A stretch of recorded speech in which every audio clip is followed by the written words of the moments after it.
Hello students, now today we will discuss the rotational kinetic energy in the chapter rotational motion.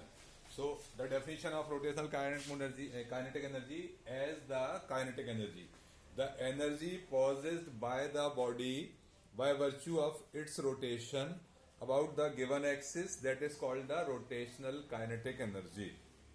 Suppose a body is rotating about rotational axis, जैसे अभी हमने पीछे के parts में moment of inertia के लिए हमने एक बॉडी लिया था, ओके, और उस बॉडी को हमने डिफरेंट पार्टिकल से मिलकर बना हुआ सपोज किया था. तो let a body is rotating about rotational axis with constant angular velocity omega.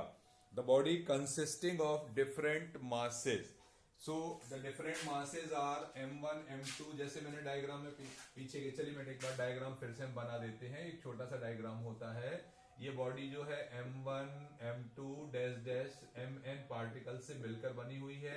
r1 r2 and rn are the distance from the axis of rotation of these bodies. तो let the body is consisting of m1 m2 mn masses, okay, and the distance of these masses from the axis of rotations are r1 r2 and rn, okay, and the velocity of linear velocity of object, yeah, we can say these particles moving with the velocities v1 v2 and vn with respect to the rotational axis, right.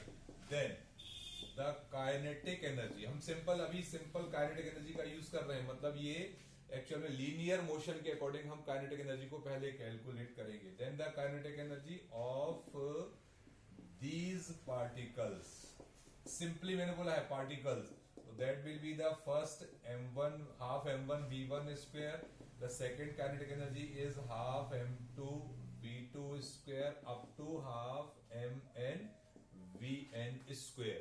ये for the first particle, for the second particle and for the third nth particle.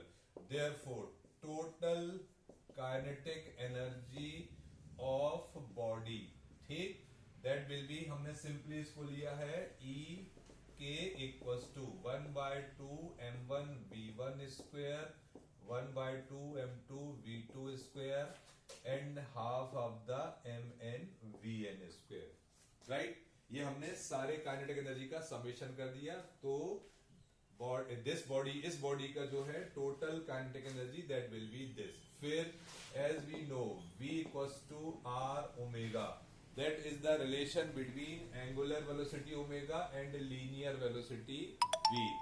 Okay, so according to this relation we have v1. यहां हमको v1 का, v2 का और vn का requirement है.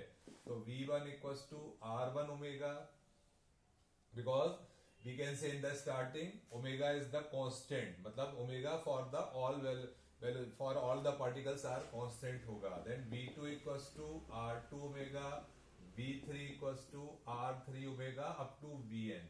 So therefore, yes, by putting this value in this equation ek, जब हम ये रख देंगे तो due to the angular velocity this kinetic energy will be converted into the rotational kinetic energy. तो अब राइट हम करेंगे rotational kinetic energy will be equals to the, yes, 1 by 2 m1. In place of v1 how much we put, that is r1 omega whole square plus 1 upon 2 m2 r2 omega whole square up to कहां तक जाएंगे आप, mn rn omega whole square, right. So rotational kinetic energy का formula, yes, 1 by 2. अब देखिए आप, जब हम यहां पर कैलकुलेट करेंगे तो we can take the common is half and omega square, half omega square from all the values. Inside the bracket remaining is m1 r1 square, m2 r2 square up to mn rn square. These are the summation of m1 r1 square. तो हम इसको लिख सकते हैं half omega square, it can be written as summation of m r square, ठीक. और r square इसको कैसे आप एक्सप्लेन करेंगे, तो हम इसके लिए सबसे बढ़िया लेते हैं mi MIRI whole square where I equals to 1 to n and we know, या हमने इसको प्रूव किया है, since MIRI square I equals to 1 to n that will be I. It is known as the moment of inertia. हमने previous बहुत सारे derivations में इसको फाइंड आउट किया है.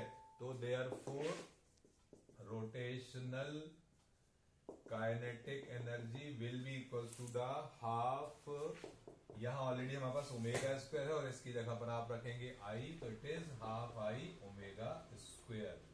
तो rotational kinetic energy equals to 1/2 I मतलब moment of inertia into omega means होता है एंगुलर और वेलोसिटी का होल स्क्वायर. ये आपका relation of angular rotational kinetic energy हो जाएगा.